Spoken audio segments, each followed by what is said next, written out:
Elizabeth at A Literary Princess. If you are new here, welcome. I'm a 6-year PhD candidate in English literature with a focus on Victorian women novelists. And as you might expect, I love to read.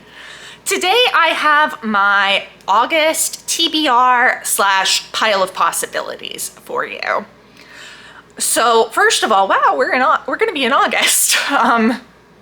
Geez, I feel like I've not finished half of what I wanted to read in July, but that's okay. There's still time. I am filming this on the 22nd, so there's still time. But like I said, this is more of a pile of possibilities. There are 2 books that I absolutely must read, and then the rest is kind of for my mood reader self to pick from. A lot of these are carryovers from my April TBR, which was the TBR Clear Out Readathon hosted by Katie from Books and Things. And I just kind of want to continue clearing out my TBR, particularly the books that are on my 50 books to read in 2024 list. So let's jump in.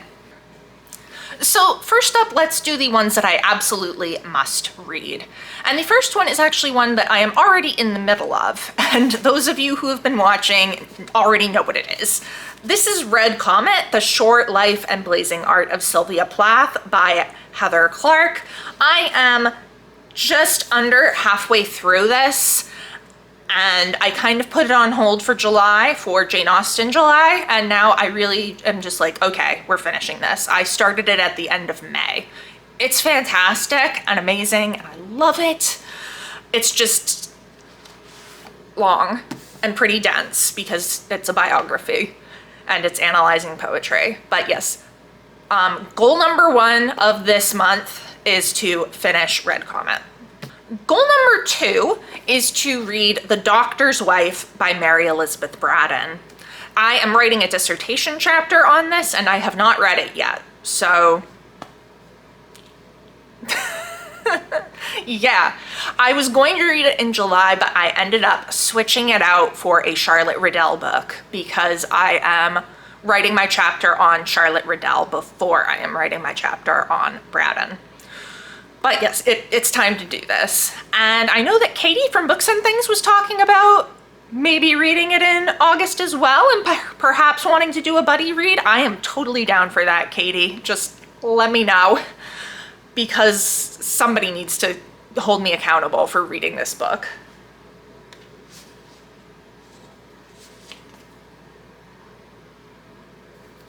Family photo? Why is that in here? Okay. Anyway. Weird. Anyway. But yeah, this is goal number 2, and it has to happen. So those are the 2 main books, and like if I read only those, then fine. So be it. They both need to be read. However, there are quite a few more that I potentially could get to, and it's like, I don't know, what will I be in the mood for? So let's first go into the ones that are left over from my April TBR. And the first of these is, and I'm not reading that whole title. It's Charles Perrault's Fairy Tales. These are in French. One of my goals of the year is to read 2 books in French. This would be number 1. I keep putting it off because I know that reading a book in my second language will be kind of hard, but I would really like to get to it this month. And that way I can read The Stranger toward the end of the year, and that'll be my second French book. But yeah, this has Cinderella, Little Red Riding Hood, Sleeping Beauty, Bluebeard, probably a few more, Puss in Boots, a few others. But yeah, I would say this is high on the priority list. So it's not like the must reads, but it's high on the priority list. Another of the carryovers is A Lesson in Vengeance by Victoria Lee. This is a YA kind of dark academia fantasy set at a girls' boarding school featuring witches. I've had this for a very long time. This is an Owl Crate copy, and I really just need to to get to it. Like, read it or get rid of it, honestly.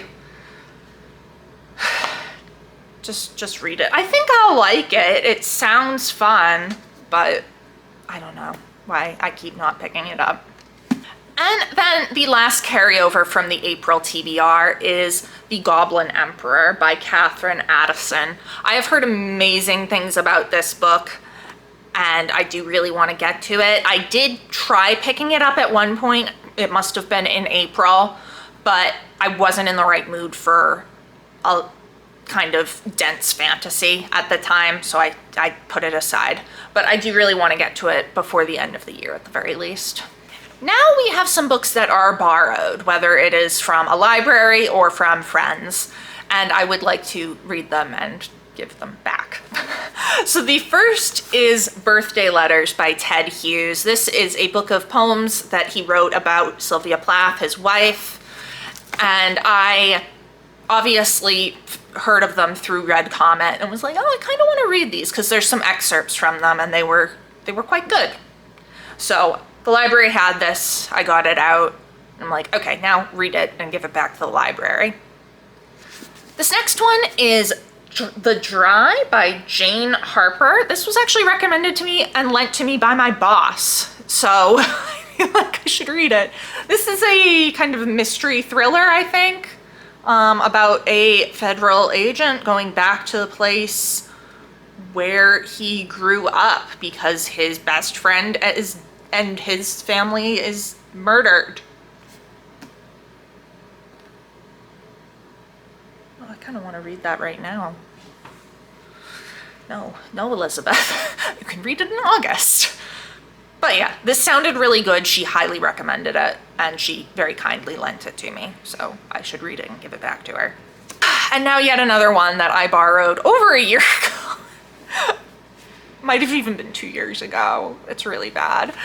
This is The Flight of Gemma Hardy by Margot Livesey?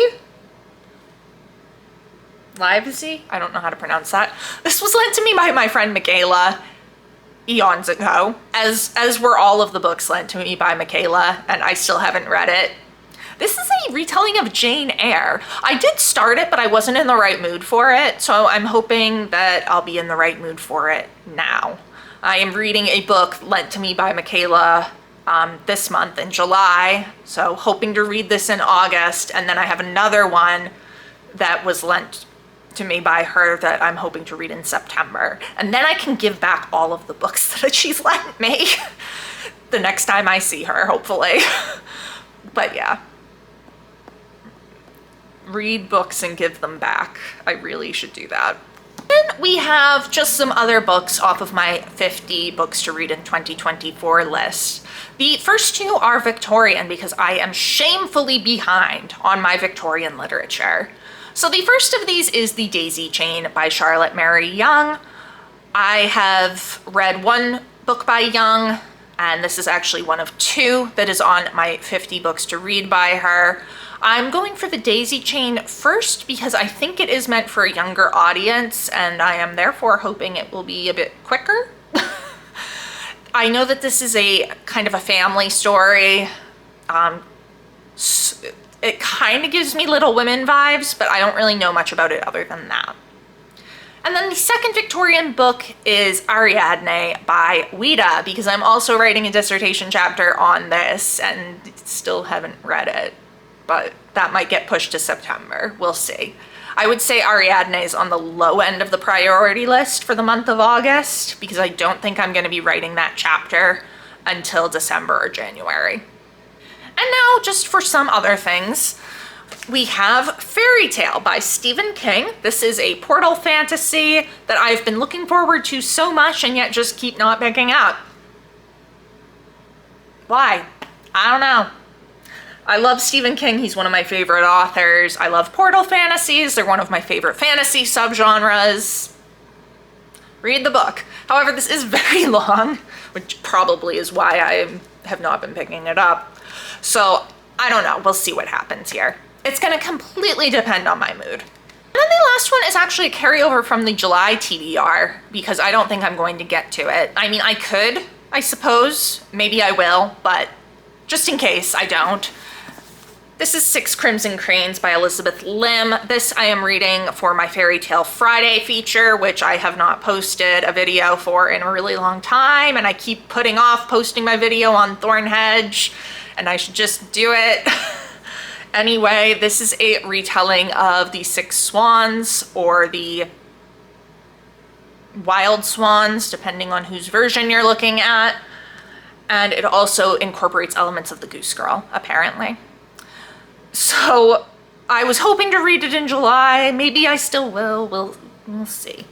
If I don't read it in July, this will be kind of one of the higher priority ones for August. So that is my TBR / pile of possibilities for August. Let me know down in the comments below. Have you read any of them? What did you think?